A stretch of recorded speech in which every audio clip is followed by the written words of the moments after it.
بسم الله الرحمن الرحیم. السلام علیکم و رحمت الله. خواهران عزیز و برادران گرامی، امیدوار هستم که جور و صحتمند باشید. امروز آمدیم احوال عتیق جان بگیریم، طفلکی که متاسفانه یتیم است و از سطح شهر قوطی و پلاستیک جمع میکنه و روز خود به همین طریق میگذرانه.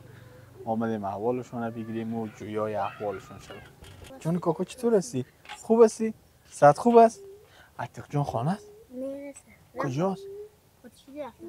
قوطی چیدن رفته؟ خب حال خانه نیست؟ نه. خب این حال کدام طرف رفته؟ کجا بریم که پیداش کنیم؟ طرف شفخونه رفته قوطی. خب طرف شفاخونه کهنه. خب کلان. کلان. سعید بخیر باش، بخیر باش. خیر. هموطنان عزیز، متاسفانه عتیق جان صبح وقت از خانه برآمده و رفته طرف کار خود. میریم جستجو میکنیم انشالله که بتونیم پیداش کنیم. فکر کنم عتیق جان پیدا کردیم.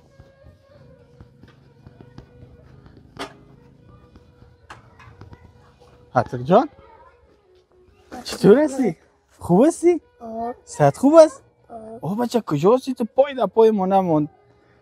خانه هم رفتیم نبودی.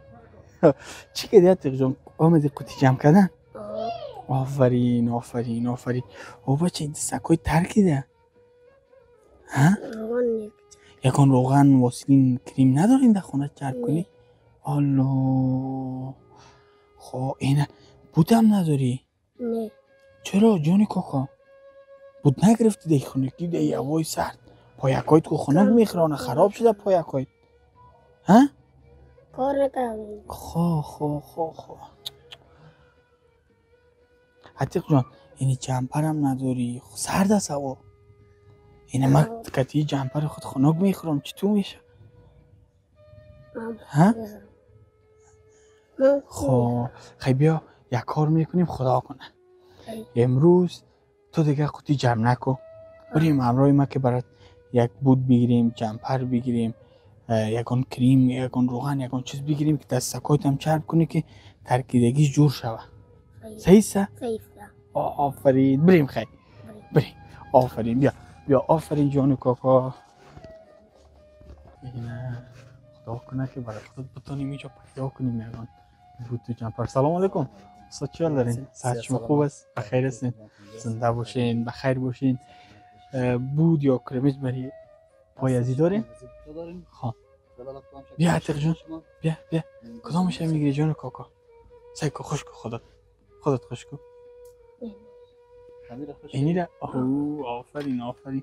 چه خوب خوش ذوق هستی. خب این دپای از میه؟ بله.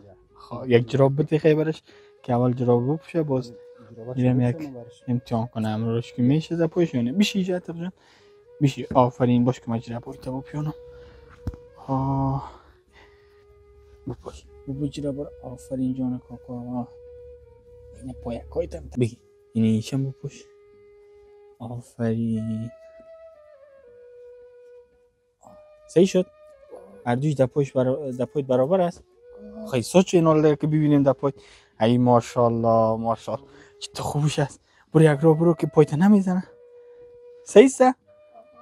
بیا خیلی بیا. خب استاد جمپر هم داریم؟ جمپر هم داریم. جمپر داریم. اما یک جنس بسیار مقبول خوبش اصلش برای عتیق جان بدیم. خب ایشم یک چک میکنی؟ بیا خیلی ایشم یک بپوش. عتیق جان طفلک نازنین که متاسفانه یتیم است و نداشتن پدر بسیار سخت است. پدر بسیار یک نعمت بزرگ است و امروز آمدیم تا برای عتیق جان یک جمپر و یک کرمچ بگیریم تا اینکه در هوای سرد بتونه گرم و نرم باشه. در خانه روغن، نار، برنج چیزا دارین یا نه؟ نه. ندارین؟ نه. خب میریم خیلی برات روغن، برنج و چیزا رو میگیم که امروز بخیر دست پر طرف خانه بریم. صحیح؟ بسیار خوب. خب استاد بسیار زیاد تشکر. بخیر باشین. بریم بخیر. عتیق جان بوتایت خوب پایت اذیت نمیکنه؟ نه. اگه اذیت میکنه که برای پس تبدیلش کنه. نه برابر. خب بیا خیر که اینجا اینال مواد غذایی رو بگیریم. السلام علیکم. برادر خوب هستین؟ صحت شما خوب است؟ بخیر هستین؟ یگان چیزایی که در خانه نیاز است دیگه خودت میفهمی. اینا ما را اضافه کو برای ما تنظیم کو که ببریم بخیر.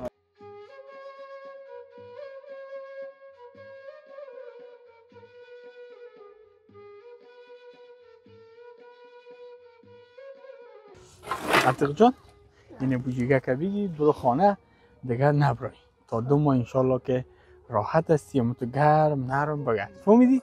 آفرین. انشالله که دیگه هموطنای ما هم همراه همکاری میکنه باز میایم احوالت میگیریم. خب بلا بخیر که اینا سودای دیگر هم پایین میکنم. بلا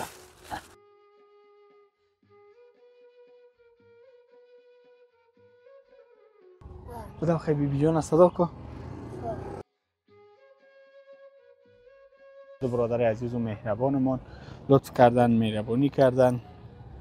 برادر گرامی ما حبیب الله از جرمنی مبلغ 10500 افغانی ارسال کردن و برادر گرامی ما مدثر مرادی از هلند مبلغ 8322 افغانی ارسال کردن که جمعاً مبلغ 18822 افغانی میشه. از این میان ما برشان مواد غذایی خریدیم انشالله که بتونه یکی 2 ماه از یار اکتفا کنه و دستگیری نیازمندان دستگیری یتیم بسیار اجر بزرگ و ثواب زیادی دارد. چنانچه خود پیغمبر بزرگ اسلام صلی الله علیه و سلم فرمودند هر کسی که سرپرستی یتیم و دوش بگیره 2 انگشت خود اشاره کردند که در بهشت در کنار ما خواهند بود. و بیاین دست به دست هم بتیم دست نیازمندترین افراد جامعه دست اطفال یتیم و بی سرپرست بگیریم که از این اجر بزرگ ما و شما بهره مند شویم. مادر جان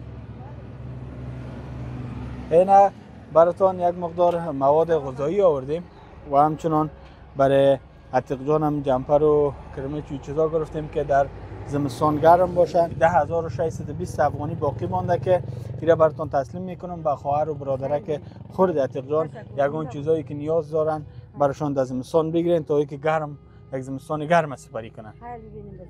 زنده باشین. بیاین در حق برادرای عزیز ما لطف کردن مهربانی کردن یک دعا کنیم. خداوند دلای شما را خدا سربلند کنه از زنده باشین. دارایش ما زیاد کنه 100 سال عمر بخورین. خداوند همین صغیر من به پالی شما خداوند دلای رحمتور باشین. الهی آمین. خداوند بقای دوستا و قای شما بچه‌ها همگی شما اولاد ما هستین و بچه‌های صغیر ما و دامگی کمک می‌کنین دو بیوی به زنده باشین. خداوند شما را بچه ما در دنیا و آخرت خار نکنه. زنده باشین مادر. خداوند بچه ما نگاهان چون بچه هر پالی که مارین خداوند جنت در پدر و مادرشون مغفرت کنه. الهی آمین. ما رفتیم الله نگهدارتون. بخیر باشین. الله نگهدار.